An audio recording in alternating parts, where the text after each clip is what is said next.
এই সময়টা আপনি একটু ঠান্ডা মাথায় বাসায় গিয়ে চিন্তা করেন। আজকে আদনান ভাই ওয়াজ করে গেছে, আমি একটু চিন্তা করি, আপনার আমার হায়াত সর্বোচ্চ হয়তো ৬০-৭০ বছর, আরও হয়তো আল্লাহ বাড়াই দিলে ১০০ বছর, এর বেশি গড়াইও আমাদের নাই, আছে? এখন আপনার বয়স কত? কারো ২০, ২৫, ৩০, ৪০, ৫০, ঠিক না ঠিক? এখন আপনি বাসায় গিয়ে চিন্তা করে দেখেন, যদি আমাদের হায়াত হয় ৬০ বছর, আল্লাহ আমাদেরকে যেন দীর্ঘ নেক হায়াত দারাজ করে না, আমিন। আমাদের ভাইদেরকে, বোনদেরকে, ওলামায়ে কেরামকে, আমাদের নেতাদেরকে, সবাইকে আল্লাহ পাক দীর্ঘ নেক হায়াত দারাজ করেন। এখন কথা হচ্ছে, যদি ধরে নেই যে আমাদের হায়াত ৬০ বছর, আপনার আমার বয়স থেকে কিন্তু ৩০, ৪০, ৫০ বছর অলরেডি চলে গেছে। এখন চিন্তা করবেন যে এই সময় যেটা চলে গেল, এই সময়ের মধ্যে আমি কতটুকু নামাজ পড়েছি, কতটুকু রোজা রেখেছি, যাকাত দিয়েছি কতটুকু, হজ ফরজ হয়েছে করেছি কিনা, দিনের পথে আমার অবদান কি, দিনের পথে আমার অবদান কি, আল্লাহর দিনকে যে আল্লাহ সাহায্য করতে বললেন আমি কি করেছি, এই ৬০-৭০ বছরে কত পাপ করেছি হিসাব নাই। এই পাপগুলো লিস্ট করেন, দেখেন চোখ দিয়ে পানি ঝরতে থাকবে। আমার কথায় নারাজ হচ্ছেন? এই পাপগুলো লিস্ট করেন, চোখ দিয়ে পানি ঝরবে, আল্লাহ আমাদেরকে মাফ করে দেন। সবাই বলি আমিন। কত কবিরা গুনাহ হয়েছে, কত সগীরা। তবে সন্তুষ্টির কথা এটাই, যদি এটা উপলব্ধি হয় যে না ভুল হয়ে গেছে, আপনি ওযু করে আসেন, ২ রাকাত নামাজ পড়েন, আল্লাহর কাছে ইস্তেগফার করেন, বলেন আস্তাগফিরুল্লাহ আল্লাযী লা ইলাহা ইল্লা হুয়াল হাইয়ুল কাইয়্যুম ওয়া আতুবু ইলাইহি। আল্লাহ পাক এক মুহূর্তে আপনার সব পাপ তো মাফ করে দিবেনই, সব গুনাহকে নেকি দিয়ে পরিবর্তন করে দিবেন ইনশাআল্লাহ।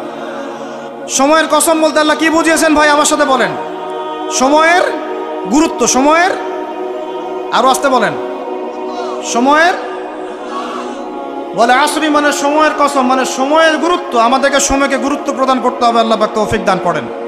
আজকে বাসায় কি করব? হায়াতের হিসাব নিব, কি করেছি এত বছরে, আর কি পাপ করেছি, পাপগুলোর কথা মনে পড়লে তওবা করে ফিরে আসবো ইনশাআল্লাহ, আল্লাহ পাক তৌফিক দান করেন। আর এখন বাকি সময় যতটুকু হায়াত আমাদের বাকি আছে, আমাদের কি কর্তব্য বলেন ভাই? আমাদের কর্তব্য কি এতটুকুই যেভাবে জীবনযাপন করছি এইটুকুই করব, না আমাদের আরো কোনো কর্তব্য আছে? কথা কি বোঝা যায় না? যায় না? আমাদের কর্তব্য কি বলেন? ১ নাম্বার, আমরা নিজেরা আগে আল্লাহ পাকের কোরআন এবং নবীর সুন্নতের উপর আমল করবো ইনশাআল্লাহ, রাজি আছি? ২, আমাদের পরিবারকে এর উপরে প্রতিষ্ঠা করবো ইনশাআল্লাহ, রাজি আছি? ৩, আমাদের সন্তানদেরকে কোরআন সুন্নাহ অনুযায়ী বড় করবো ইনশাআল্লাহ, রাজি আছি? ৪, আমাদের অর্থনীতি হবে হালাল কোরআন সুন্নাহ ভিত্তিক, রাজি আছি? ৫, আমাদের শিক্ষা হবে কোরআন সুন্নাহ ভিত্তিক, রাজি আছেন? আমাদের সামাজিক যে সিস্টেম এটা হবে কোরআন সুন্নাহ ভিত্তিক, রাজি আছেন? এর উপরে আমি গেলাম না। সমাজ পরিবর্তন হলে উপরটা এমনি পরিবর্তন হয়ে যাবে ইনশাআল্লাহ, অটোমেটিক্যালি। বলে আসরি, সময়ের কসম। আরেকটা বিষয়, সময়ের কসম বলতে আল্লাহ পাক এটাও বুঝিয়েছেন, একটু অতীতের দিকে তাকায় দেখেন। কোন দিকে? অতীতের দিকে, পাস্টের দিকে তাকান, অতীতের দিকে তাকান। যুগ যুগ ধরে একটা সুন্নতের দিকে আপনি তাকান, যে পৃথিবীর শুরু থেকে কিয়ামত পর্যন্ত আল্লাহ পাকের একটা সুন্নত আছে। আল্লাহর সুন্নত কি?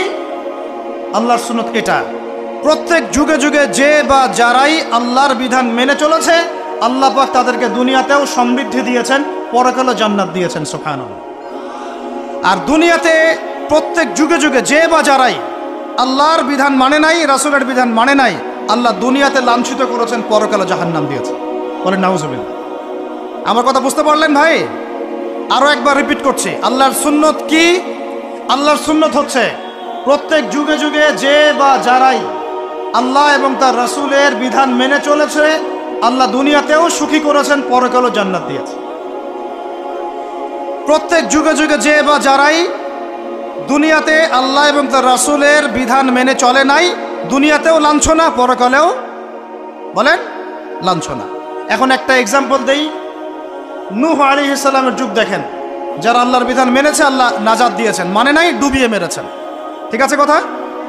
মূসার যুগ দেখেন আলাইহিস সালাম, আল্লাহর বিধান মেনেছে, বনু ইসরাইলকে নাজাত দিয়েছেন, মানে নাই ফেরাউনকে ডুবায় মেরেছেন।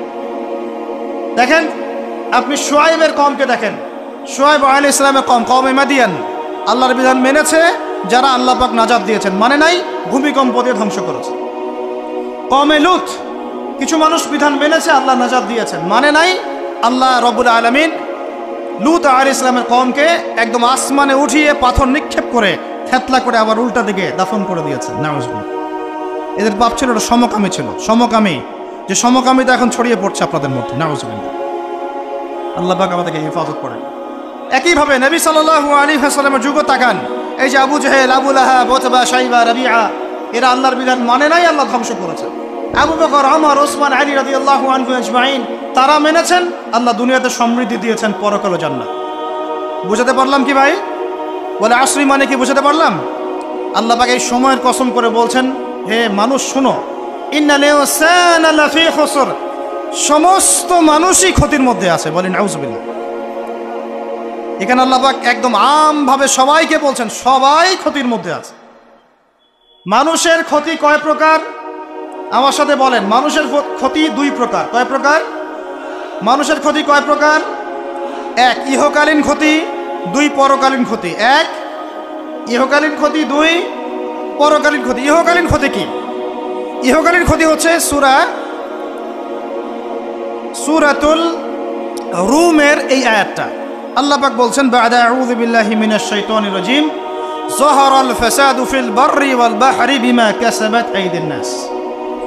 আল্লাহ পাক বলছেন, জলে মানে পানিতে, এবং স্থলে মানে এই যে জমিনে, জলে এবং স্থলে যত বিপর্যয়, অরাজকতা, এই যে আপনারা দেখছেন ফাসাদ, ফিতনা যে ছড়িয়ে পড়ছে, এগুলো মানুষের হাতের কামাই, মানুষের হাতের কামাই। বনভূমি উজাড় করেছে কে? জিন না মানুষ? বলেন। এই পরিবেশ নষ্ট করেছে কে? জিন না মানুষ? বলেন। খাবারে ভেজাল দিয়েছে কে? জিন না মানুষ? অর্থনীতির মধ্যে সুদকে ঢুকিয়েছে, জিন না মানুষ? এই বেপরদামি, জেনা, মাদক কে ছড়িয়েছে? জিন না মানুষ? নামাজ কালাম ছেড়ে দিয়ে পাবজি, ফ্রি ফায়ার নিয়ে কে পড়ে আছে? জিন না মানুষ? বলেন, জিন না মানুষ? আল্লাহর বিধান বাদ দিয়ে শয়তানের বিধান চালু করেছে কে? জিন না মানুষ? যাহারাল ফাসাদু ফিল বাররি ওয়াল বাহরি বিমা কাসাবাত আইদিন নাস, জলে স্থলে যত বিপর্যয়, অরাজকতা, সমস্যা, এগুলো মানুষের হাতের কামাই। বলি নাউজুবিল্লাহ। আমরা যা করব তাই পাবো। আমরা যা করব তাই, মাদক খাচ্ছেন আপনি, আপনাকে ফল ভোগ করতে হবে। সুদ খাচ্ছেন আপনি, আপনাকেই ফল ভোগ করতে হবে। এই বেহায়ের মতো মেয়েরা চলছে, ওকেই দেখবেন ফল ভোগ করতে হবে। মেয়ের সাথে হারাম সম্পর্ক করছেন, আপনাকে ফল ভোগ করতে হবে। যে যে পাপ করবে তাকে তার ফল ভোগ করতেই হবে। আল্লাহ পাক আমাদেরকে হেফাজত করেন, মাফ করেন। আমি তাহলে মানুষের একটা ক্ষতি পেলাম, ইহকালীন ক্ষতি। কি ক্ষতি ভাই? আর দুই নাম্বার হচ্ছে পরকালীন ক্ষতি। পরকালীন ক্ষতি কেমন? এবার বোঝেন। এই যে আমরা নিশ্চিন্তে ঘুমাই, সারা জীবন 30, 40, 50 বছর নিশ্চিন্তে কাটাচ্ছি, কোনো ফিকির নাই, নিজের পরিবারের, সমাজের, রাষ্ট্রের, উম্মার কোনো ফিকির নাই, অথচ এই মানুষের সামনে অপেক্ষা করছে মৃত্যু। জি, আজকে থেকে 100 বছর পরে আমাদের মধ্যে কেউ থাকবে না পৃথিবীতে, এটাই সত্য। তারপরে আছে কবরের সওয়াল জবাব, তারপরে মিজান, এই পুলসিরাত, পুনরুত্থান, জান্নাত, জাহান্নাম, এগুলো আমাদের সামনে অপেক্ষা করছে। আর সেই মানুষ নিশ্চিন্তে বসে বসে মেয়ের সাথে টাঙ্কি মারে। সেই মানুষ বাইক নিয়ে একটা মেয়েকে নিয়ে ঘুরছে। সেই মেয়ে একটা ছেলের সাথে চটপটি ফুচকা খায়। সেই লোক আল্লাহর বিধানকে সরাই দিয়ে শয়তানের বিধান চালু করা শুরু করল। সেই ব্যক্তি সুদ খাচ্ছে। সেই ব্যক্তি ট্রান্সজেন্ডার এই মতামত প্রমোট করতেছে। হ্যাঁ, সেই ব্যক্তি শিক্ষার মধ্যে ইসলাম ভিত্তিক বিষয় ঢুকাই দিল। অথচ এই মানুষের সামনে পরকাল অপেক্ষা করছে। একদম টেনে হিস্ট্রি আল্লাহ পাক সামনে নিয়ে দাঁড় করাবেন, দাঁড় করে জিজ্ঞাসা করবেন। তাহলে আমরা কত অপদার্থ, কত বোকা, আমরা কি বুঝতে পারছি ভাই? একটু বুঝতে পারছেন কি? আল্লাহ পাক সূরা আহজাবে এটাও কিন্তু বলেছেন যে ইন্নাল ইনসানা যালুমান জাহুলা ওয়া লাকাদ আরাদনাল আমানাতা আলাস সামাওয়াতি ওয়াল আরদি ওয়াল জিবালা ফাআবাইনা আন ইয়াহমিলনাহা ওয়া আশফাকনা মিনহা ফাহামালাহাল ইনসান। সুবহানাল্লাহ। শুকরিয়া, আল্লাহ পাক মনে করাই দিয়েছেন। আর একটা যদি না বলতে পারতাম, মনের মধ্যে একটা অতৃপ্তি থেকে যাইত। আল্লাহুম্মা লা ইলমা লানা ইল্লা মা আল্লামতানা ইন্নাকা আনতাল আলিমুল হাকিম। আলহামদুলিল্লাহ। আর এটার অর্থ শুনেন, মানুষ যে জালেম, জাহেল, আমরা যে অপদার্থ, আল্লাহ পাক কি বলছেন শুনুন। আল্লাহ বলছেন, ওয়ালাকাদ আরাদনাল আমানাতা আলাস সামাওয়াতি ওয়াল আরদি ওয়াল জিবাল, আমি ইসলামের এই আমানত, শরিয়াত, কোরআন হাদিসের এই যে আমানতটা, এটা আসমান সমূহকে দিতে চেয়েছিলাম, তোমরা কি নিবা? আমি জমিনকে দিতে চেয়েছিলাম, তোমরা নিবা? আমি পাহাড়কে দিতে চেয়েছিলাম, তো আমানত কি নিবা? ফাআবাইনা, তারা বলেছে না, নিতে পারবো। ওয়াশফাকনা মিনহা, তারা অক্ষমতা প্রদর্শন করেছে। ফাহামালাহাল ইনসান, মানুষ সেই আমানতটা কাঁধের মধ্যে বহন করেছে। আমরা সেই আমানত কি করেছি ভাই? কাঁধে বহন করেছে। আল্লাহ পাক বলছেন ইন্নাল ইনসানা যালুমান জাহুলা, মানুষ কত জালেম, মানুষ কত জাহেল। আমাদের সামনে পরকালীন এই কঠিন জবাবদিহিতা অপেক্ষা করছে। এরপরে আমাদের জীবনযাপন পদ্ধতি দেখলে মনে হয় যে আমাদের মধ্যে আর গরু ছাগলের মতো কোনো পার্থক্য নেই। ইন্নাল ইনসানা লাফি খুসর, বুঝতে পারলেন? আচ্ছা, আল্লাহ পাক এবার আমাদেরকে বলছেন আচ্ছা ঠিক আছে, 4টা গুণ অর্জন করো। কয়টা ভাই? একটু বসেন, সবর করেন, আমরা অনেক লম্বা আলোচনা করব না, আমরা বুঝতে পারছি রাত অনেক গভীর হচ্ছে, আমরা সংক্ষিপ্ত করবো ইনশাল্লাহ। আমার সাথে বলেন কয়টা গুণ অর্জন করব? আল্লাহ পাক বলছেন এই 4টা গুণ যারা অর্জন করবে তারা ওই ক্ষতি থেকে বেঁচে থাকবে ইনশাআল্লাহ। সুবহানাল্লাহ। দুনিয়াতেও তারা সফল হবে, পরকালেও সফল হবে ইনশাআল্লাহ। আল্লাহ বলছেন ইল্লাল্লাযীনা আমানু, তারা নয় যারা এক ঈমান এনেছে, তারা ক্ষতির মধ্যে নাই, যারা ঈমান এনেছে। 2 ওয়া আমিলুস সলিহাত, সৎ আমল সম্পাদন করেছে। কি আমল? সৎ আমল। তারপরে ওয়া তাওয়াসাউ বিল হক, পরস্পরকে সত্যের উপদেশ দিয়েছে। কিসের উপদেশ? সত্যের। 4 ওয়া তাওয়াসাউ বিস সবর, এবং পরস্পরকে ধৈর্যের উপদেশ দিয়েছে। কয়টা বললাম বলেন তো ভাই? আমার সাথে বলেন। 1 নাম্বার কি? 4টা গুণাবলী অর্জন করলে ক্ষতি থেকে বাঁচতে পারবো, অন্যথায় কোনো সুযোগ নাই। যত বড় ফকিহ হন, আলেম হন, মুহাদ্দিস হন, মুফাসসির হন, পলিটিক্যাল নেতা হন, কোনো লাভ নাই, কিচ্ছু হবে না পরকালে, একদম নাজাতের রাস্তা বন্ধ যদি 4টা গুণাবলী অর্জন না করতে পারি। কয়টা ভাই? 1 নাম্বার ইল্লাল্লাযীনা আমানু, যারা ঈমানদার হয়েছে। 1 নাম্বার কি? ঈমানদার হয়েছে, পাক্কা ঈমানদার হয়েছে। 2 নাম্বার ওয়া আমিলুস সলিহাত, সৎ আমল করেছে। কি আমল? ওয়া তাওয়াসাউ বিল হক, হকের দাওয়াত দিয়েছে। কিসের দাওয়াত?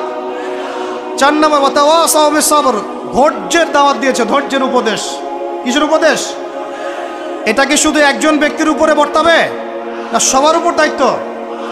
এই সূরায় কি শুধু আলেমদেরকে উদ্দেশ্য করা হচ্ছে? শুধু মুফাসসিরদেরকে, শুধু মুহাদ্দিসদেরকে, শুধু বক্তাদেরকে, নাকি সবাইকে? এই সবাই মিলে যখন এই 4টা গুণাবলী অর্জন করবেন দেখবেন ইনশাআল্লাহ দুনিয়াতেও বিজয় আমাদের, পরকালে আমাদের ইনশাআল্লাহ।